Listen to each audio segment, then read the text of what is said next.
All right, I'm gonna give you a little jam session here on dialectical behavior therapy. And first thing we're gonna do is we're gonna talk about what dialectical actually is. Dialectical is a discourse between two or more people and then coming to a solution or a truth through a reasoned argument. Okay, so think of that as that opposing forces. And then we're gonna keep bringing that up as for dialectical behavior therapy.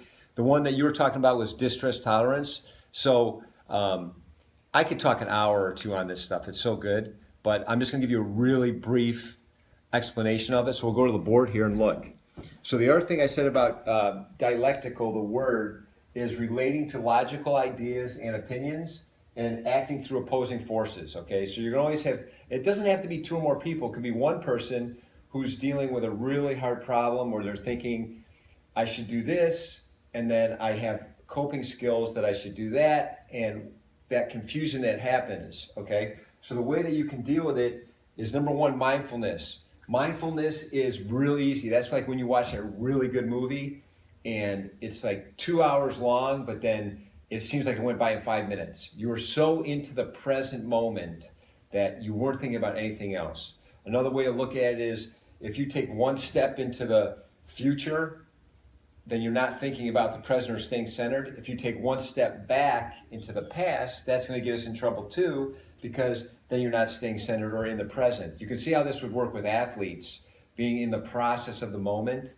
And if you thought about the eighth inning and you're a pitcher for the Chicago Cubs, when you're in the first inning, then you get ahead of yourself and you're not hitting each bat or each pitch, okay? So it can be related to all sorts of stuff like in any kind of sport. That's mindfulness. Some of the things that we'll do for mindfulness exercises are we'll have food. We'll say, what's your favorite food? When you eat that favorite food, you want to taste that food. You don't want to be thinking about other things, bills, kids, stress. Or if I gave you a jelly bean, I said, what kind of jelly bean are you eating? What flavor? You'd be so into that that you'd be being mindful. So you get the idea of mindfulness. Interpersonal effectiveness skills are a lot of it comes down to self-esteem. How do you react or communicate with other people in a fact of do you go one down or one up? One up would be if someone asked you a real basic question and you couldn't handle that. You got so much anxiety in your body that you had to just yell at the person. So it could be something real basic like, hey honey, we're gonna go to the 7 o'clock movie. And the person answers it, I don't want to go to the 7 o'clock movie. And we're not doing that. And they totally take something out of context and get really mad. Or if they really don't want to go to that movie at 7 o'clock and they got stuff they want to do, instead of telling them what they really want or answering the question, they cower, you can see it in their face, or they one down and they back down. Instead of saying something like, honey, I would appreciate it if we didn't go to the 7 o'clock movie. I've got homework to do with the kids. We got this or that. So you can relate that interpersonal effectiveness skills as being able to communicate effectively without backing down or without going really high. So you can see we have to really work on that. Emotional regulation is how do you regulate your emotions when you get in a stressful situation? So it doesn't get to a really high anxiety point. Running. Okay, so for me, I like to run and work out. I like to listen to music. It could be a good movie on Netflix. It could be journaling. It could be talking to a friend. It could be taking deep breaths, a yoga class. Whatever you want to do, that's emotional regulation, okay? And then 4, which is the one you were really talking about, was distress tolerance. This is a really good one. Distress tolerance is how do you accept when something bad happens to you? And we're all I don't know anybody who's gone through life where something hasn't happened that's bad. So what are you gonna do about that, okay? Hopefully some of these other ones will help you get to the point where you can deal with it. But if you go right to here and you're stressed out and you can't tolerate it, what are you gonna do? Are you gonna accept it? Or are you going to say, no, I'm gonna suffer? So if we put 2 things on the board just for distress tolerance, and I wrote on the board here, real quickly, if I wrote pain and suffering, okay?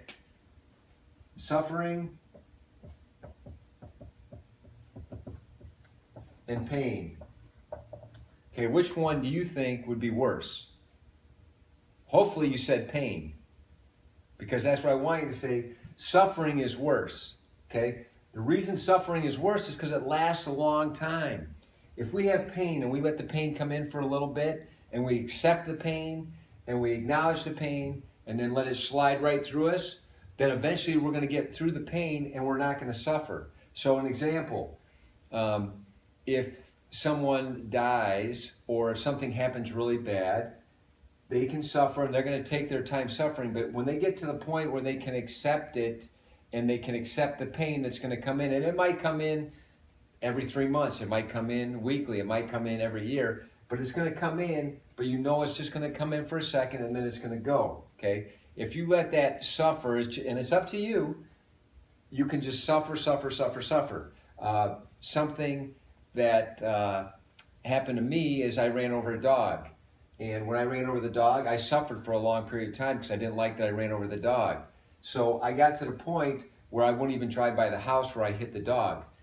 Then I started realizing that it was on a busy road or intersection and there's nothing I could do about it. So anytime that I felt that, I accepted the pain, it came in, and then I let it move on. And eventually it subsided and now I'm not even worried about it, okay? So you can use that with anything. So distress tolerance is when you have some sort of situation that's very stressful, but you choose to allow that to accept it into your body and let it come in, and then you let it to go out. It's very simple, okay, on that. The thing that makes all this dialectical behavior therapy really good for self-harming people or borderline personalities is they have a lot of trouble with their emotions and regulating their emotions. So if I drew a chart, we might as well draw it while we're here. I told you I could go on for an hour. I'm going to try and make this short, but okay. You got a rational mind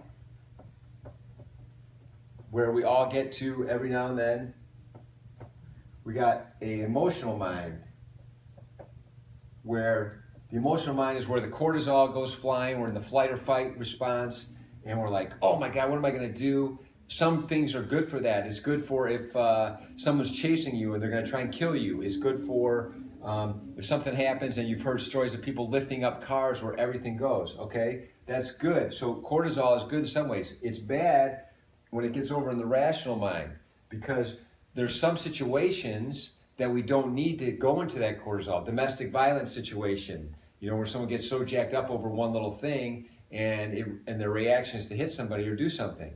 That also is someone who cuts or takes aspirin or does something very irrational that over a situation that might not seem that big to other people, but it is to them. If they can learn the coping skills of being rational and go into a wise mind, so whatever you can do to go into the rational mind. So someone who's cutting or going to take aspirin, if they can slow down everything and go back to the rational and do those things of mindfulness, interpersonal effectiveness skills, emotional regulation, and not get to where it gets to that point where they're going into their emotional mind.